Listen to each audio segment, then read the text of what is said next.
do they really want kayak to put all their effort, their time, their money into like this startups? Halo teman-teman, welcome to the very first episode of Bisa-Bisa Podcast, a podcast by Binus Startup Accelerator. Yes, jadi tahun ini Binus Startup Accelerator memberanikan diri untuk memulai podcast. And I'm Elga Teresia, and I'll be your host for today's episode. Nah, mungkin sebelum kita masuk ke topik, enaknya aku jelasin singkat dulu ya, kenapa namanya Bisa-Bisa Podcast gitu. Nah, Bisa-Bisa Podcast itu sebenarnya singkatan teman-teman dari bincang-bincang startup bersama Binus Startup Accelerator, gitu ya. Dan di sini kita akan belajar bareng bersama para pelaku industri startup. Kita akan dapat insights, belajar dari pengalaman yang sudah mereka lalui dan hopefully bermanfaat untuk startup kita masing-masing nantinya. Nah, di episode pertama kali ini kita akan membahas gimana sih caranya mengurangi resiko kegagalan nih. Kan kita sering dengar ya, kalau startup itu memang nggak bisa menghindar dari namanya kegagalan gitu. 10% yang cuma bisa survive gitu. Walaupun sebenarnya ya di balik kegagalan itu ada hal-hal yang kita bisa pelajari. Tapi kalau ada cara shortcutnya atau mengurangi resiko kegagalan itu, kenapa enggak? Gitu ya, teman-teman. Dan kali ini kita sudah kedatangan Coach James Antonius. Beliau ini adalah Head of Binus Startup Accelerator. Kita akan belajar dari pengalaman beliau. Halo Coach James. Hi guys, how are you? I'm fine, Coach. Oke, teman-teman, Coach James ini akan sharing bareng kita. Mungkin Coach James sebelum kita mulai bahas nih ke tips cara mengurangi kegagalan ketika kita develop startup, Coach James bisa cerita dulu nggak gimana Coach James tuh bisa sampai ke titik ini gitu. Sure, okay, no problem. First of all, thank you for having me here ya. Yeah, I'm glad to be here. Nah, kalau mungkin before we start, aku mulai dulu dengan short introduction about myself. Jadi, hi everyone, my name is James Antonius, and I'm the head of Binus Startup Accelerator here at Binus University. Nah, mungkin banyak yang wondering juga ya, kayak why I'm here, what's my background, gitu. Jadi, basically all my background tuh kalau bisa dibilang ya, before joining Binus Startup Accelerator, always in the startup industry, gitu. Nah, awalnya sih I was like a software engineer, jadi my undergrad degree tuh computer science. Terus kayak I did like some internships all in the startups industry. Yang pertama in a web development startups, lalu aku pernah juga kayak intern as a software engineer in digital forensik startups. Terus when I graduated from my undergrad pun I work in a edutech startup as a software engineer. Nah, kalau setelah itu I also wanted to create atau start my own startups. Tapi at that time I was thinking kayak I like a business background karena kan I was like a very IT technical banget ya. Jadi I decided to go back to grad school taking a master in business administration atau biasa disebut MBA. Nah, after that I also during the MBA pun I took some courses yang berhubungan dengan startups. Terus pas summer pun I work as an intern. Tapi at the time I also start my own startup with some of my friends, but we didn't continue our startups. But when the summer ends, we went back to class. Then after we graduated, we went separate ways, and I went back to Indonesia, work in a Socrates system, also another edutech startups. And I was like approached by business to develop the curriculum for their Binus Startup Accelerator, and here I am now. Oke, jadi menarik banget ya Ko. Jadi Ko James ini kuliah, intern, dan buat startup di luar negeri ya, di US. Betul. Wah, pasti challenging banget nih. Karena kan di negeri orang gitu ya. Nah, boleh cerita nggak sih Ko, waktu develop startup itu gimana? Sure. Waktu itu sih sebenarnya kayak itu ide iseng aja ya awalnya. kayak waktu itu kan I want to try to start my own startups, tapi at that time juga waktu itu lagi intern di another finance institution lah. Kayak I was working as a business analyst for a finance institution. Terus kayak I mean it's like a summertime, so me and some friends gather gitu, terus kayak hang out. Terus kita kayak ada ide aja gitu kayak gimana kalau kita start our own startups. Kita waktu itu idenya very simple and mungkin kedengarannya kayak stupid juga ya. Kayak kita pengen punya kayak pet atau kayak binatang peliharaan gitu, tapi kita we don't have time to take care of the pet, and also why don't we just like start a startup atau kayak we create an app to help us to take care, like to share and take care pet together gitu. Jadi misalnya kalau aku sibuk banget, sedangkan kayak my friend itu kayak nggak terlalu sibuk, dia bisa yang take care of the pet, terus kayak gantian gitu. Itu sih, that's like the first idea. Terus during the summer waktu itu kayak I think around 1 month lah, we tried to create kayak prototype, we did like a interview, we tried to do product market fit, tapi akhirnya kita harus pivot. Terus when the summer ends, basically we don't have like any more cash and juga time to continue our startup, and we decided to stop the startup and just like go back to school and focus on our class sih waktu itu. Oke, jadi waktu itu sebenarnya udah lumayan panjang ya journey startupnya. Udah sampai product market fit gitu ya, prototype udah dibuat gitu. Tapi untungnya waktu itu ada product market fit ya, survei dulu gitu. Ya, pivot juga sih gitu kan.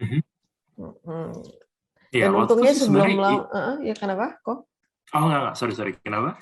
Enggak, iya. Untung sebelum launch udah kedetek nih ya problemnya di mana gitu ya kok.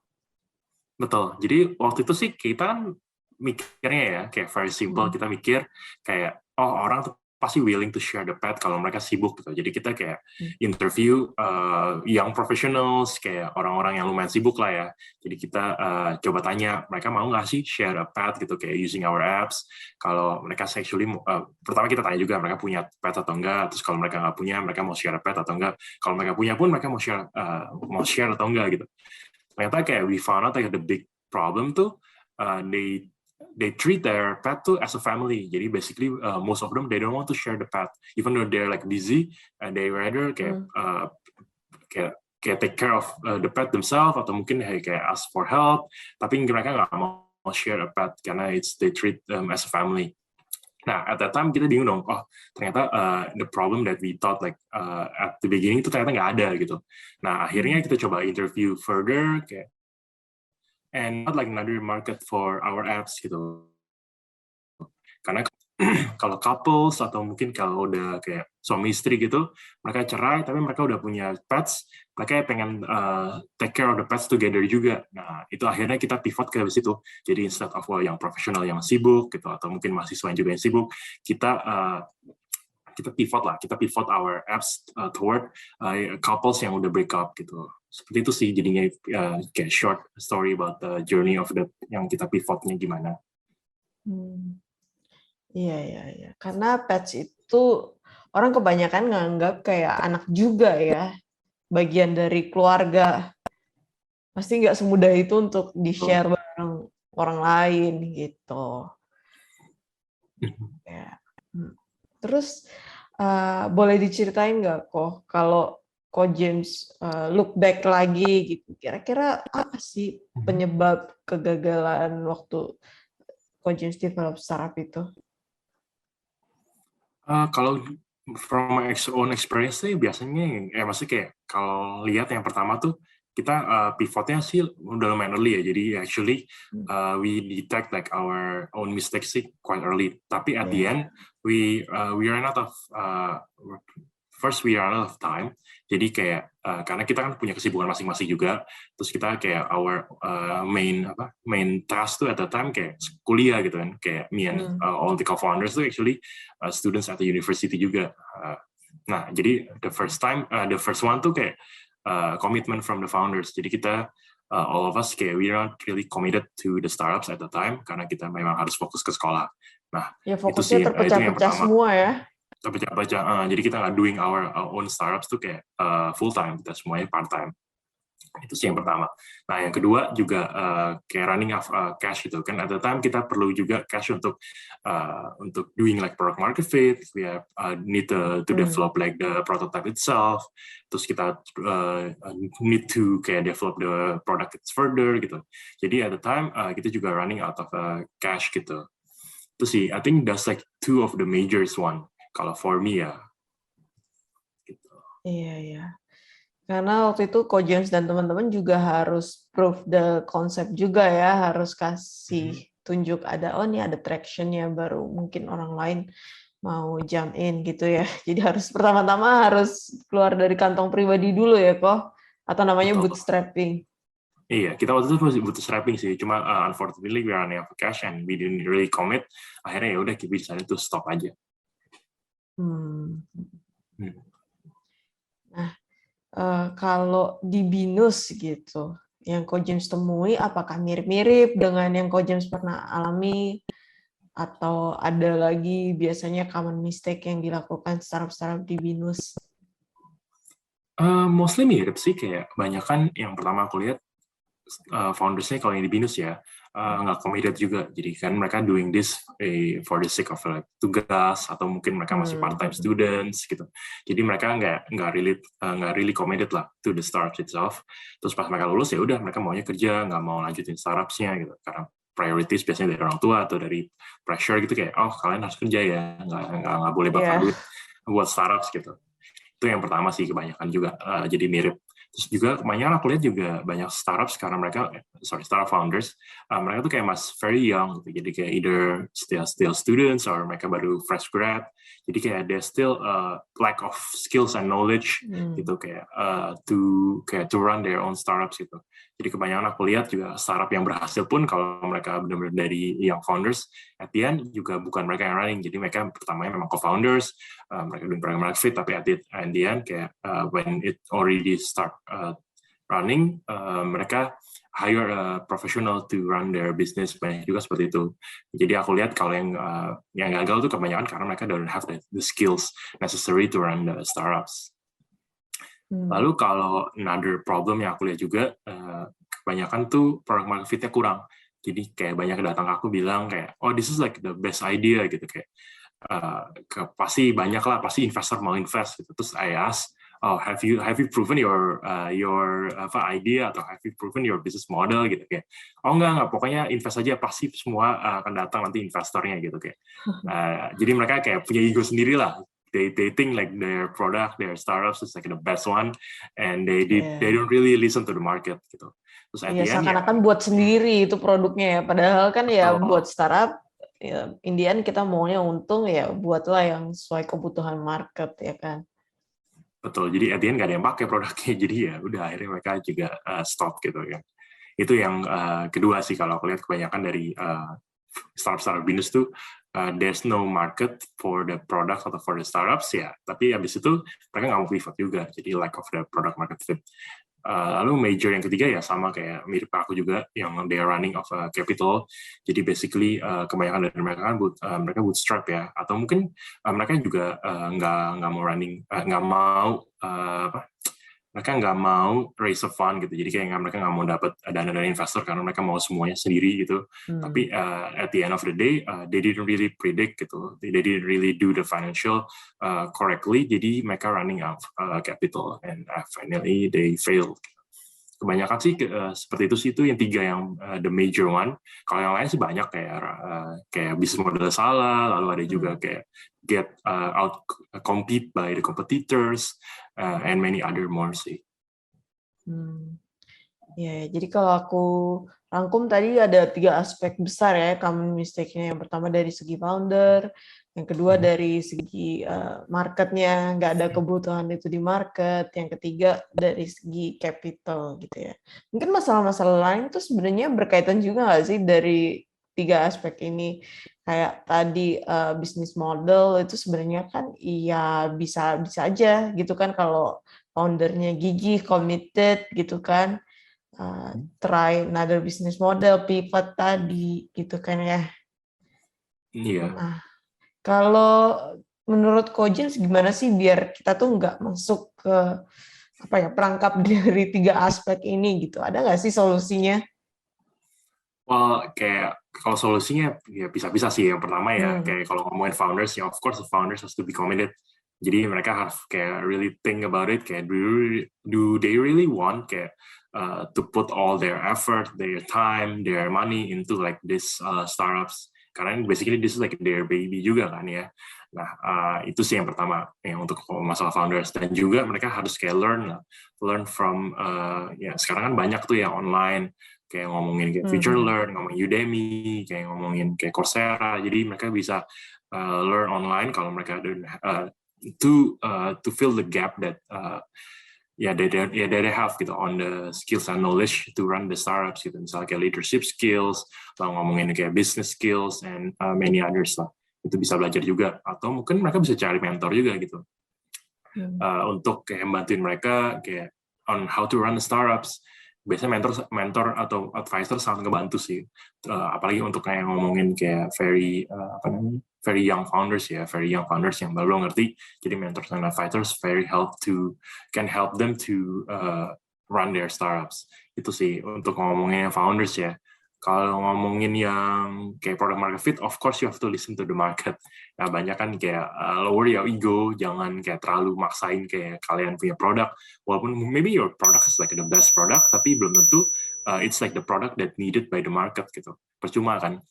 Kayak banyak banget sih contoh-contoh di masa lalu juga ya. Kayak misalnya kayak TiVo, kalau kamu pernah dengar di US tuh, itu kayak waktu itu at the time, dia ahead of the time lah ya. Jadi waktu itu the best product, tapi marketnya nggak ada yang butuh gitu. Akhirnya ya mereka harus pivot juga, kalau nggak ya mereka bangkrut waktu itu. Seperti itu sih. Jadi untuk ngomongin product market fit, of course you have to be flexible and always listen to the markets gitu. Lalu yang ketiga ngomongin capital ya, kamu pertama harus kayak do your forecast and also financial correctly. Jadi very kayak be careful on your financial, predict your runway carefully, dan juga ya abis itu kayak you have to do like networking to after you bootstrap ya. Jadi kayak kalau bootstrap udah selesai, kamu have to networking to kayak meet the investor that can help you to raise a fund juga gitu. Or maybe kayak some of the kayak contohnya accelerator juga bisa ngebantu, kayak some of accelerator that I know they also give fund gitu to test your product atau to run your startups. Seperti itu sih basically.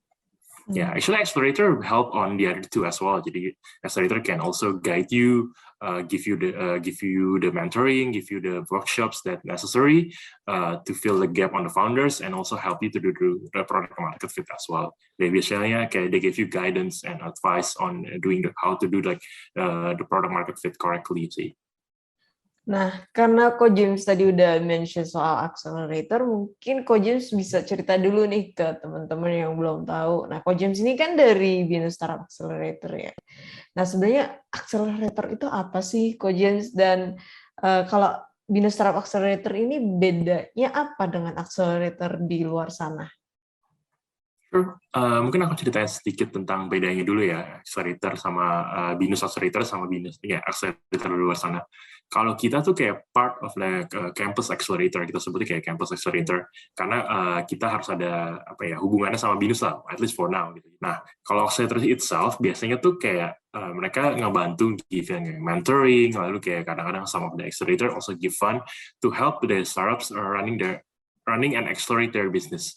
Jadi biasanya accelerator yang di luar sana pun tuh kayak kalau menerima startups pasti udah at least startup itu udah ada MVP atau udah ada tractions lah. Jadi mereka kayak see the potential in the startups, lalu kayak they help the startups to accelerate their business gitu. Karena kalau bedanya kadang-kadang banyak juga yang nggak ngerti ya bedanya incubator sama accelerator.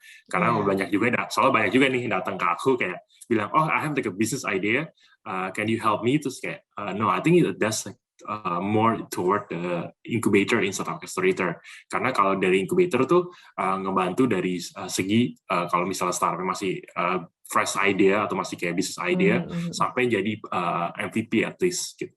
Nah, sedangkan accelerator itu biasanya at least sudah harus ada MVP atau mungkin udah ada traction, lalu mereka akan dibantu untuk accelerate the business, untuk scaling up the business itself. Itu sih biasanya bedanya accelerator sama incubator, dan juga about like accelerator in general aja. Ya. Jadi accelerator itu terima startup yang udah running ya, at least udah ada MVP dan udah ada sedikit traction ya. Jadi kalau teman-teman baru punya ide berarti ke inkubator gitu ya. Dan Binus Startup Accelerator bedanya dengan di luar sana, kita tuh kampus accelerator gitu ya. Oke. Terus seandainya ada startup yang masuk gitu ke BISA, proses seleksinya tuh seperti apa sih kok, dan nanti kalau masuk itu akan jalannya seperti apa gitu, akan dikasih benefit apa aja gitu. Sure. Mungkin aku ngomong sedikit tentang program dari BISA dulu ya. Jadi program dari BISA untuk yang ngomongin accelerator itu ada 2. Yang pertama namanya bootcamp. Jadi bootcamp is like around 1 or 2 months program, di mana kita akan memberikan mentoring, kita akan memberikan kayak workshops. Terus tujuan atau goals dari bootcamp ini tuh kita pengennya at the end of the program you already have the plan that you can run. Jadi basically product market fit plan that you can run at the end of the program. Jadi after the program itself, kayak kalau kalian bisa lanjutin ke program accelerator kita, ya that's good karena you already have the plan. Kalau nggak pun, you guys like decided, oh ya udah kita nggak mau lanjutin deh. Actually you still have a plan that you can run on your own gitu. Itu yang pertama yang ngomongin yang bootcamp ya. Jadi journey-nya, kalau ngomongin journey-nya sendiri pun ya cuma daftar aja, terus kita akan ada proses interview, kita akan biasanya pertama daftar, lalu ada ke proses interview, lalu akan ada decision kalian join atau enggak. Nah, langsung ngomongin journey during bootcamp ya, biasanya seminggu sekali kita akan, at least seminggu sekali akan ada mentoring dengan dedicated mentor. Jadi dedicated mentor ini akan nempel ke kalian gitu, at least seminggu sekali, tapi kita lagi planning untuk more on the mentoring itself. Nah, jadi kayak kalau kalian ada problem, kalian ada pertanyaan or anything, mentor ini akan ngebantu kalian terus. Nah, selama seminggu itu biasanya kita juga akan memberikan 1 or 2 workshops yang bisa ngebantu kalian untuk making the product market fit itself gitu. Nah, lalu ada program kita kedua, namanya Accelerator. Jadi ini adalah 6 months Accelerator program kita. Biasanya kalau yang udah lulus dari bootcamp pun, ya kan, kalau kita akan seleksi lagi. Jadi kita akan ada another process interview, kayak kalian kira-kira lolos, kira-kira akan harus pitching lah depan kita and some of the board director to see kayak kalian tuh bisa lolos ke Accelerator program atau enggak gitu. Tapi tidak terbatas hanya untuk lulusan. Kalau program Accelerator ini tidak terbatas hanya untuk lulusan dari bootcamp aja. Jadi anyone can join and we open all year long. Jadi kita nggak ada batch-nya. Prosesnya mirip-mirip sama yang bootcamp. Daftar aja dulu pertama, fill all the forms and kayak upload your pitch deck. Nah, after that, kita akan ada proses pitching atau proses interviewnya. Jadi kalau kita merasa udah lebih cocok lagi, mungkin kita akan melakukan sedikit due diligence. Jadi kita mungkin akan meminta some of the information from you. Nah, after that ya udah, kalau udah join, kayak akan ada at least once a month monthly review. Jadi kita akan lihat prosesnya selama sebulan ini kalian ngapain aja, dan kayak tetap akan ada weekly meeting lah, at least dengan dedicated mentor juga, karena kita akan pilih dedicated mentor yang sesuai dengan industri dari startup kalian gitu. Jadi kalau misalnya kalian in fashion industry, tetap kita akan kasih dedicated mentor memang expertise-nya di fashion gitu, atau misalnya di AI akan kita kasih yang fokusnya di AI, seperti itu sih. Nah, at the end of the journey itself, kayak setelah 6 bulan, kita akan melakukan demo day namanya. Jadi kita akan mengundang kayak investor, kita mengundang VC dan juga partner dari BIN sendiri untuk melihat kalian pitching. Jadi kayak kita akan menawarkan kayak opportunity to our partner to invest in you kalau kalian memang planningnya ke sana ya. Jadi kan kita akan tanya juga apakah kalian mau diinvest atau kalian memang mau kayak organically grow for now gitu. Tapi kita akan membuka opportunity to our industry partner gitu. Kayak gitu sih. Nah, after that, ya after 6 months, biasanya kita tetap akan ada monitoring program. Jadi kita akan quarterly meeting dengan kalian, kayak nanya kalian butuhnya apa lagi gitu. Karena tujuan dari kita sendiri itu sebenarnya kita ingin melihat startup kita kayak growing. Jadi kita nggak cuma ninggalin aja ya, selesai programnya udah bye-bye, selesai gitu. Nggak kayak gitu juga sih. Kita akan tetap kayak monitoring, kita tetap ngebantu gitu startup kita. Seperti itu sih, mostly. Ya, jadi kalau boleh nambahin, bootcamp itu lebih banyak berurusan dengan data ya. Nanti teman-teman di startup itu akan di coaching mengenai cara analisis data. Jadi bisa tahu nih produk market fit-nya udah sampai atau belum gitu ya. Dan nanti di encourage untuk buat plan untuk improve gitu ya. Betul. Dan kalau di accelerator yang 6 bulan itu aspek yang dikasih di mentoringnya lebih banyak kan ya, nggak cuma soal analisis data, tapi ya semualah yang berkaitan dengan developing startup, mulai dari branding, legalnya juga, product development, gitu kan ya kok? Betul. Jadi kalau mungkin disimplify kayak kamu bilang, kalau bootcamp lebih ke data analytics, kayak making a plan, kalau accelerator lebih ke execution-nya gitu. Jadi tetap diajari, dua-duanya tetap diajarin, tapi kayak lebih ke making plans and the other one lebih making execute the plan itself. Gitu. Dan yang accelerator itu buka sepanjang tahun ya. Jadi kalau teman-teman ini udah tertarik gitu ya, oh kayaknya startup saya cocok nih untuk masuk sini, bisa langsung kontak kita kan ya kok ya. Bisa email di startups@binus.edu gitu kan ya kok ya. Nanti kita akan atur jadwalnya untuk meeting, ngobrol-ngobrol dengan kalian. Gitu. Betul. Atau bisa follow kita punya social media @binus startups accelerator. Instagram, biasanya kita very active on Instagram sih. Jadi all the announcement about our programs, about our events, semuanya akan ada di social media kita. Binus Startup Accelerator. Oke.